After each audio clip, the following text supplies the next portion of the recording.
What's good, fam? I got a quick one for you here. So I've been working on leverage with grabs. I've talked a lot about it in videos. I've talked about it in shorts. So what I did here, what you'll see in this video, is me demonstrating 3 types of grabs. Backside grabs, all of them are backside, which basically means your hand, your lead hand is behind the front wheel, but in front of your foot. So it's like wedged right in between there. You actually have to be kind of careful because a lot of times when you go to grab, your fingers can hit the wheel and that can kind of spook you. But anyway, I do backside grabs. And what you're gonna see here is all 3 grabs: an early grab, a quasi early, because what I'm doing on the second grab is literally I just have my thumb in position, but I'm not completely gripped. It might look like I'm gripped just because it's a very loose grip, because I can't open literally can't open my hand this much while riding an actual skateboard, or else your fingers are going to hit the ground. You're just too close. So it's more, kind of very loosely in place. And then I actually make the grab right when the front wheels hit coping.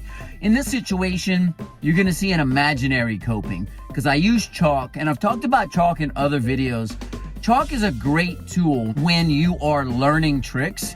So what I did here was I drew an imaginary coping, and I'm pretending that when my front wheels hit that imaginary coping, I go for the grab and I do an air. So on the early grab, I wait till the front wheels are gonna pass that imaginary coping.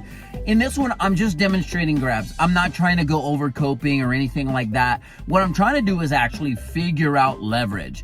There's some type of physics that is involved, because when I grab late, I don't get as much space from the ramp as I do when I grab early or quasi early, which you'll see in the video. So at first you'll see a full-on early grab. I'm in position, I'm very low, my hand's in position, everything's perfect. I wait to pass that coping with the front wheels, and then I pop into the air. The second one is the quasi, where I'm loosely gripped, and I make the grab right when the front wheels hit coping, imaginary coping. And then finally, on the third one, I do a full-on late grab where I'm actually not bent down all the way. I'm kind of standing up. My hand is off the board, and I let the board come to my hand, and I grab it, and I make the air then. You can see the difference in the space from the ramp. But what you want to do is, a lot of people say, how do I know when I'm ready to go over coping? If that imaginary line, if you take off and land, you can take off anywhere. The point is, if you can land below your imaginary coping line, you're ready to send it over coping. Just keep in mind, it gets easier and easier to land lower when you're going higher up and there's more vertical wall. So if you're doing it before the vert starts happening, or where it's not even really steep, and you're like, I can't land lower than that imaginary coping, you might need to go up a little bit higher to test it out. Of course, you don't want to test it right on coping until you know you can create space from the ramp. I've got other videos on how to create space from the ramp. It all has to do with extending the back leg, pulling in the lead leg, as well as the board, keeping that board to your feet, literally picking the board up with you as you make the air. These attempts here, or these actual airs here, even in the early grab, there's no hopping. Everything happens as if it was late, except the hand's already in position. So I'm bringing the lead knee up, bonking through the imaginary coping, sucking the back leg in. That's how I create my space. It's not the coping that bonks me away from the ramp or anything like that. If anything, when you do late grabs, or you doing early whatever, and you let the back wheels hit coping, it doesn't necessarily push you out. It's more of a symbol, it's more of a sign. Now's the time to suck in the back leg and make your turn back into the transition. So what I found was, early and quasi-early, I'm able to keep the board to my feet. I'm able to create a lot of space from the ramp. Late, I create space from the ramp. Everything's fine. It's just not as much space from the ramp. And that might just be me needing to get better at picking my board up when I grab it late. So the leverage feels different.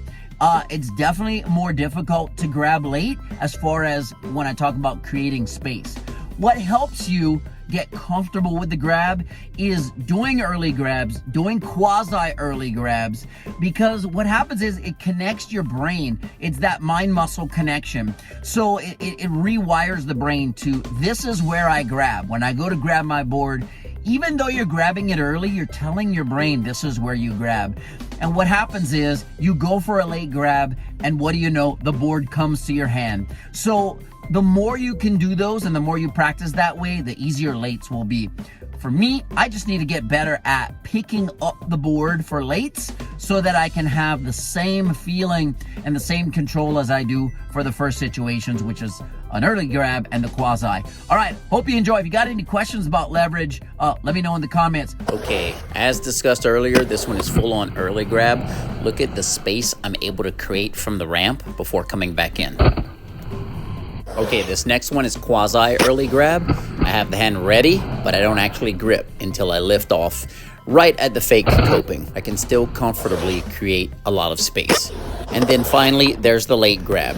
As you can see, I do still catch air, but I don't create the space that I was able to create with the previous two grabs. And these last two are just early grabs I was trying to send over coping. All right, hope you enjoy. If you got any questions about leverage, let me know in the comments. Peace, I'm out.